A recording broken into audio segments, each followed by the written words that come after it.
Sheikh Hassan bin Amiri alilia sana, kwa sababu wakati wa hai wake ilikuwa Sheikh Hassan bin Amiri, unapomtajia chuo kikuu cha Waislamu Dar es Salaam cha Ng'ombe, alikuwa anabubujikwa na machozi. Hii ndio kwa muktasari ndio historia ya BAKWATA. Hii ndio historia ya BAKWATA. Kwa hiyo mara kwa mara naomba watu msizungumze historia ya BAKWATA kama huijui historia ya BAKWATA. Acha.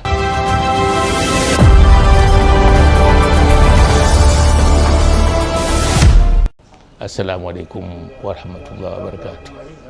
Historia ya BAKWATA vipi imekuja? Wanaanza mwaka 1962 mara tu baada ya uhuru kupatikana. Mufti wa Tanganyika Sheikh Hassan bin Amiri akawaambia Waislamu, akasema, jamani, mimi sasa naacha siasa, nataka nishughulike na elimu ya Waislamu. Na alikuwa na taasisi yake inaitwa Da'watu Islamia, yani naweza kusema mwito kwa Waislamu, na mwandishi wake alikuwa Shneida Abdullahi Plantan. Shneida ana historia pekee yake ukienda katika historia ya kupigania uhuru wa Tanganyika. Sasa ukaitishwa mkutano wa Waislamu wote, wa Muslim Congress mwaka 1962, na ajenda kuu ilikuwa elimu wa Waislamu, kwa sababu wakoloni wakishirikiana na serikali na wamishonari waliwabagua Waislamu katika elimu, na Waislamu wakawa hawana elimu. Sasa Sheikh Hassan anasema, tumeupigania uhuru huu na uhuru tumeupata, sasa tushughulike na elimu. Na hili ndio jambo ambalo mimi linanifanya sasa sishughuliki tena siasa, na shughulika na Da'watu Islamia.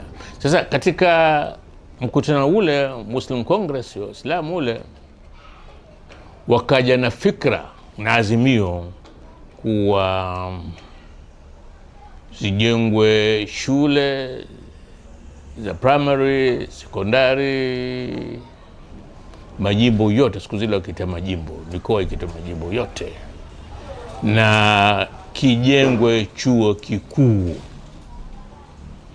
Hiyo 62 mara tu baada ya uhuru. Halafu hueleza watu nini kilitokea mwaka 63 ndani ya halmashauri kuu ya 5. Katika kikao kile alisimama mtu mmoja anaitwa Selemani Kitundu na Rajabu Diwani. Watu hawa wawili wakasema kuwa, unamwambia mwenyekiti wa 5 Mwalimu Julius Nyerere kuwa huyu Aga Khan anataka kuitawala Tanganyika kwa kupitia mlango wa nyuma, kupitia East African Muslim Welfare Society. Bitite akasimama, ye mjumbe mzee, na wakasema kuwa hii inafaa ivunjwe hii East African Muslim Society. Bitite akasimama akasema, muivunje East African Muslim Society? Hii East African Muslim Society ndiyo ilikuwa ikiwasaidia Waislamu hapa, wakati Waislamu hawana mtu wa kuwasaidia, na wale wakawa na mlenga Aga Khan. Akasema, kama upo ushahidi kweli Aga Khan analeta fitna Tanganyika, basi utolewe ushahidi huu na sheria ichukue mkondo wake. Hawa jamaa walikuwa hawana ushahidi, walikuwa wanajisemea tu maskini, na inaaminika sema watu gari jambo huna ushahidi wa kusema ni hivi, kuwa walitumwa kusema maneno yale. Mwalimu Nyerere akasimama kumjibu Titi na baina yao kwa mara ya kwanza Bibi Titi Nyerere Kiswahili kikapishana, na Bibi Titi katika maneno yake alikuwa makadhibika, akasema mimi simuogope mtu yoyote, mimi namwogopa Allah subhanahu wa ta'ala peke yake. Mambo yakayamaliza, lakini Mwalimu wanasema, mpashaji wangu anasema alihisi kaumia kwa majibu yale, kaumia. Basi likawa hili jambo la Aga Khan limesahauliwa, lakini Titi mimi kwa kauli yake amenambia, anasema kuanzia siku ile mimi na Mwalimu Nyerere ule uhusiano na mapenzi yale yaliyokuwa wakati tunapigania uhuru wa Tanganyika hayakuwepo. Sasa kilichofuatia ikawa mwaka huo 63 baraza la wazee watano, ambalo lilikuwa baraza ambalo wajumbe wake wote walikuwa Waislamu, nilikuwa na wajumbe karibu 140, likavunjwa. Na sababu ya kuvunjwa, mavunjwa na halmashauri kuu na mwenyekiti Mwalimu Nyerere, sababu akasema ile baraza linachanganya dini na siasa. Basi wale wazee wakaitwa pale, waliitwa ukumbi wa Toglo, wakaambiwa kwa kuanzia leo ile baraza limevunjwa. Na wale wazee maskini Mungu kuanzia siku hili hawakuonekana tena katika ofisi ya 5. Sasa huu ndio ukitaka kujua hii BAKWATA imekujaje, unataka huwe na mwanzo huo, uanze na haya. Sasa mwaka 1968,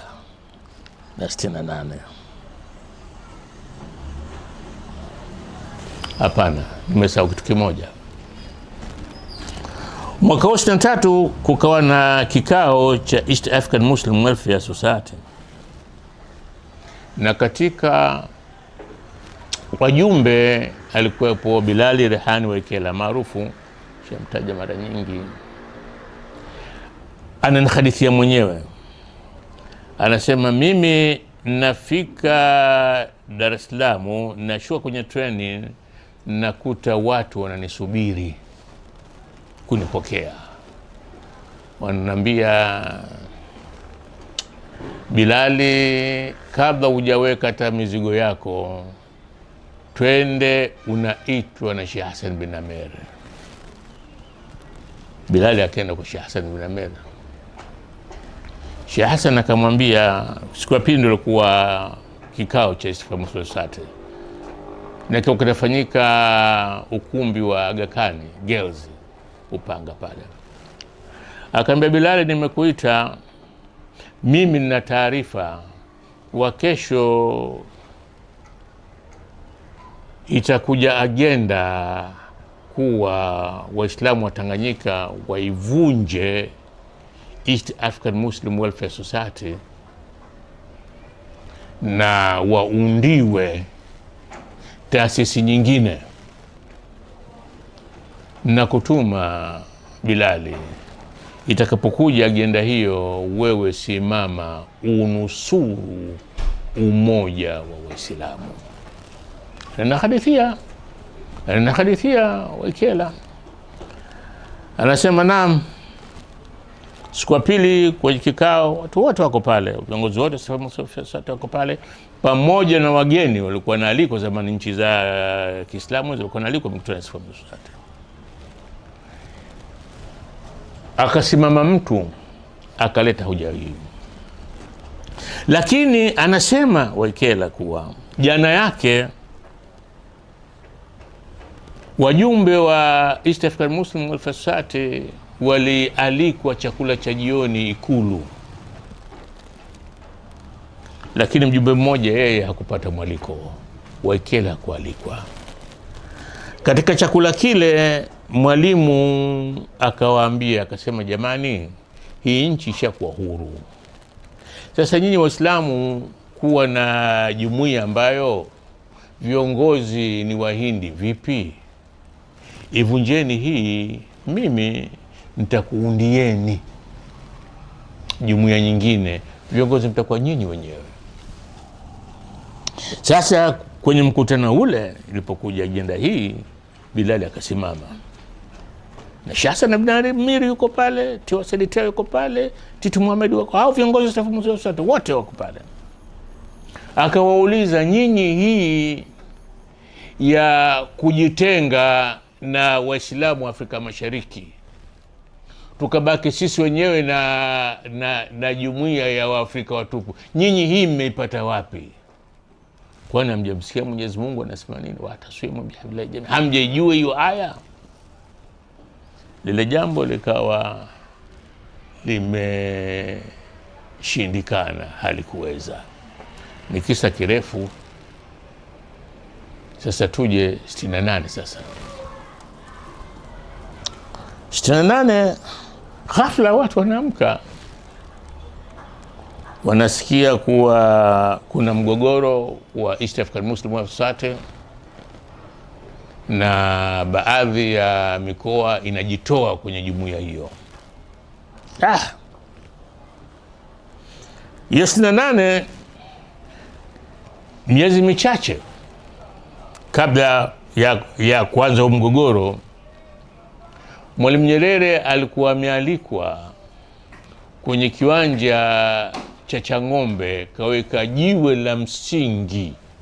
Waislamu East African Muslim Society inajenga chuo kikuu. Hapo umeza mgogoro. Sasa hapo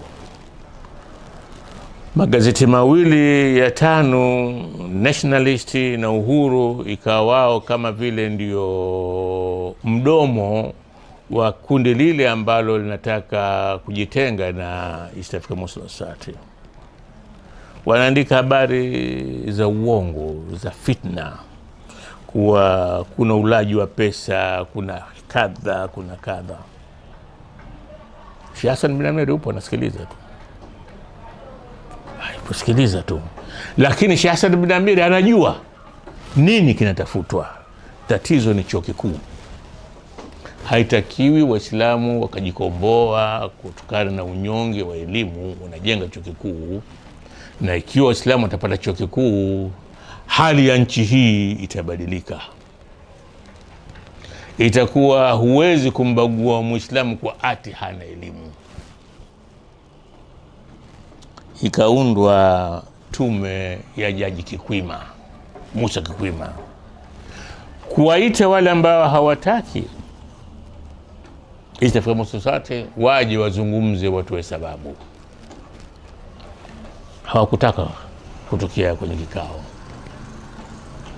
Sasa propaganda ya magazeti, Uhuru na Nationalist, na aliyekuwa mhariri mkuu alikuwa William Benjamin Mkapa, yeye ndo alikuwa mhariri wa Nationalist na Uhuru.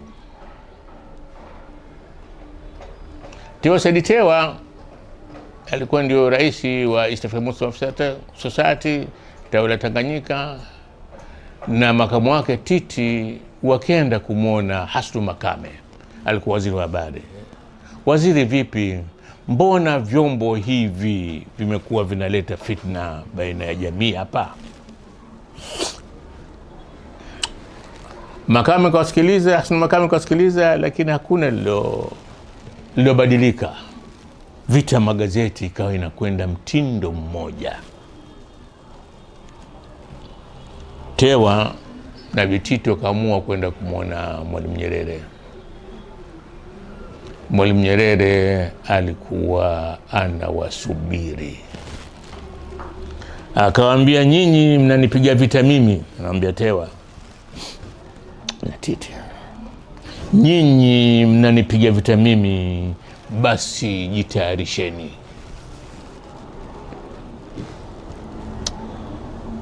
Fika mahali sasa, hali ngumu. Tiwa Saidi na ile tume ya Kikwima haina mahali popote ambapo wanaweza kuwasiliana na Waislamu wakawaeleza nini kinaendelea. Wakaitisha mkutano shule ya Kinondoni ndio kwanza imejengwa na Sheikh Musa Sate, na mkutano ule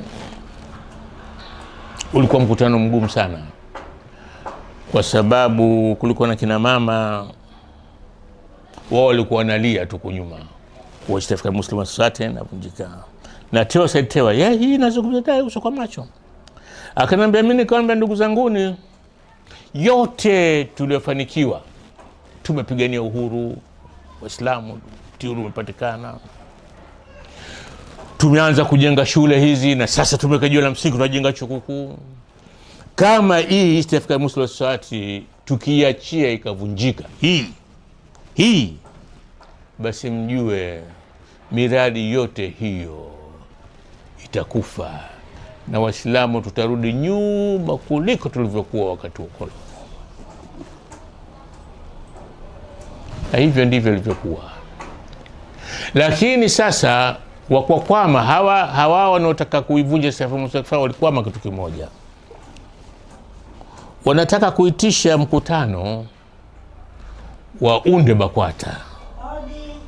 Lakini vipi wataitisha kikao cha Waislamu wakati Sheikh Hassan bin Amiri yuko katika ardhi ya Tanganyika?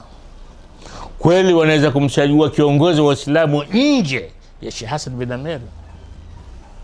Hili jambo likawa zito sana. Basi ilikuwa TANU inafanya mkutano Tanga, halmashauri kuu ya TANU inakutana Tanga. Wakatoka viongozi wawili katika ile kundi la wanataka kuvunja East African Muslim Society kwa ndege ya kukodi, wanampelekea Mwalimu majina ya watu ambao hawa muhimu hawa wakakamatwa.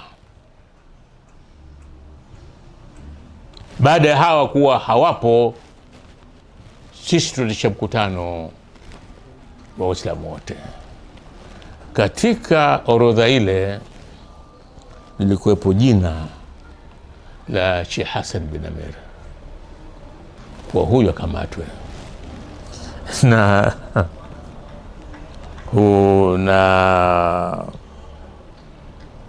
amri ilitoka kwa Sheikh Hassan bin Amiri akamatwe. Dosa anamweleza Ahmed Rashid Ali, kwa sababu jina la Ahmed Rashid Ali naye vile vile lilikuwa katika ile orodha ya watu waliokamatwa, kukamatwa pamoja na Sharif Adnani, watu wengi tu. Dosa alipokuja kuambiwa kuwa Ahmed Rashid Ali amekamatwa, aliambiwa na Basaisi na anatakiwa amkabili Nyerere, amwachie Ahmed Rashid Ali. Dosa alipokwenda kumuuliza Mwalimu kuhusu Ahmed Rashid Ali, akamwambia Mwalimu, wewe ukiletewa haya majina wewe huangalii? Akasema mimi watu ambao nimewapa kazi hizi ninawaamini. Mimi nikiletewa majina sitizami, mimi naweka saini yangu tu. Ahmed Rashid Ali alikuwa kamatwa, akapelekwa Zanzibar na kisha nyolewa nywele. Pamoja naye alikuwa Maalim Athar, mtu maarufu. Maalim Athar ndio alimsomesha babangu Qur'ani na ndio alimsomesha Abdul Sykes Qur'ani. Ni mwalimu wao alikuwa, naye kakamatwa. Na yeye maskini Maalim Athar alikuwa si mtu wa siasa. Kabisa alikuwa si mtu wa siasa.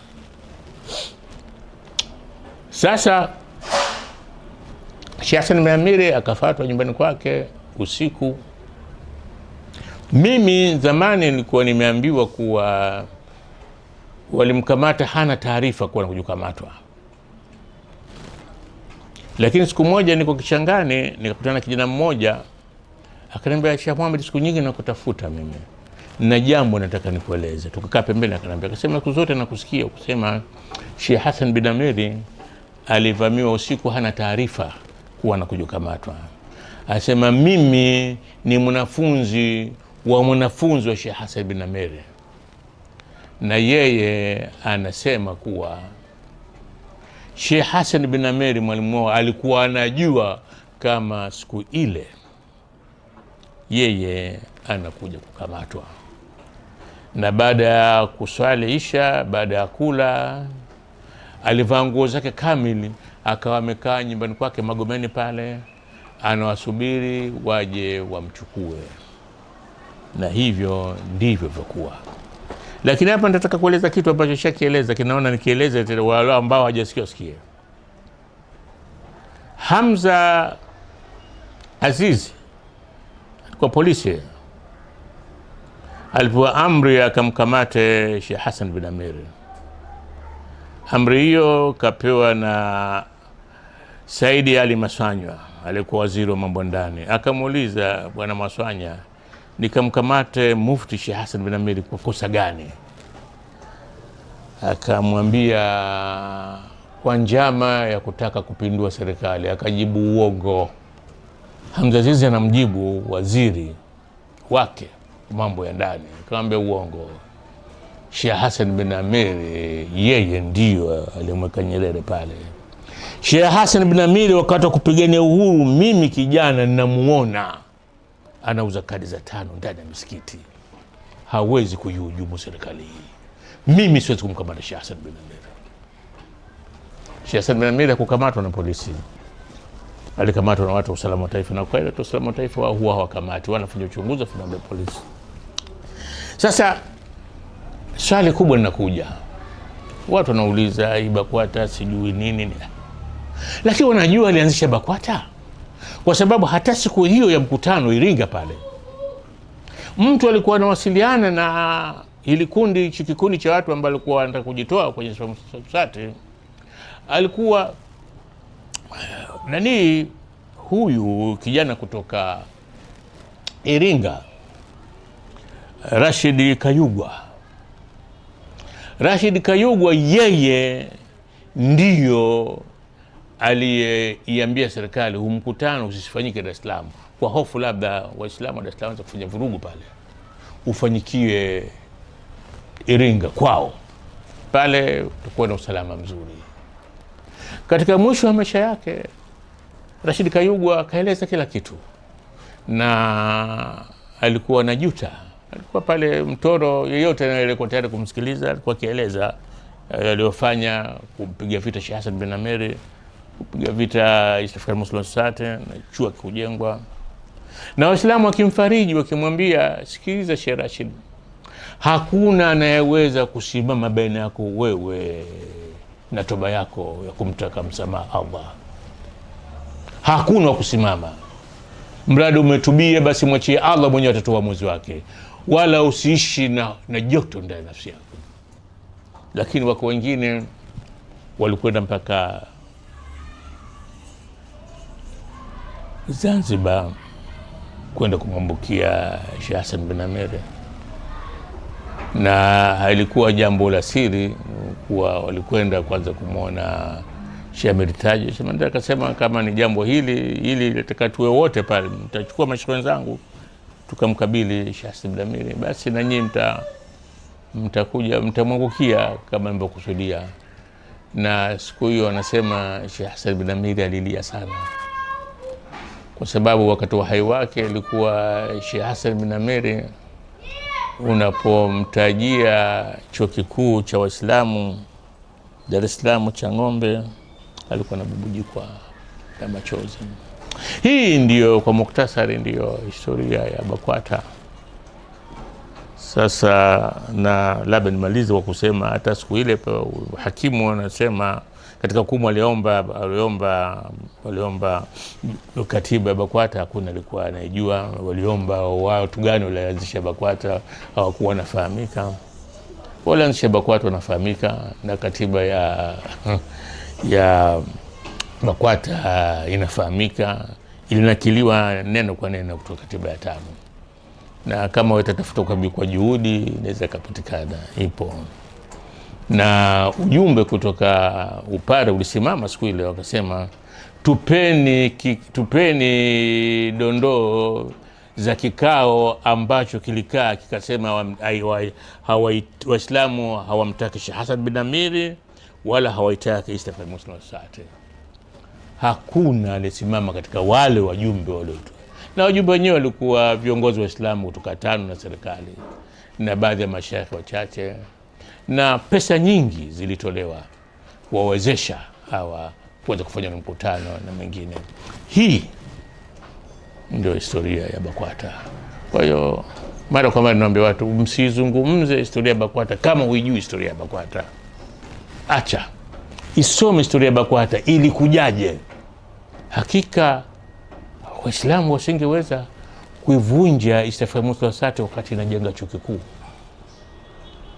Basi kama ulivyoniuliza, ukisikia mtu anakusimanga, Waislamu mmejenga nyinyi, jenga chuo kikuu nyinyi, waambie sisi tulikuwa tuwe na chuo kikuu leo, labda miaka 50 ishapita, labda tungejenga na kingine, lakini tulihujumiwa, na tumehujumiwa na serikali yenyewe ambayo sisi kuipigania wakati wa kuleta uhuru. Assalamu alaikum warahmatullahi wabarakatuh.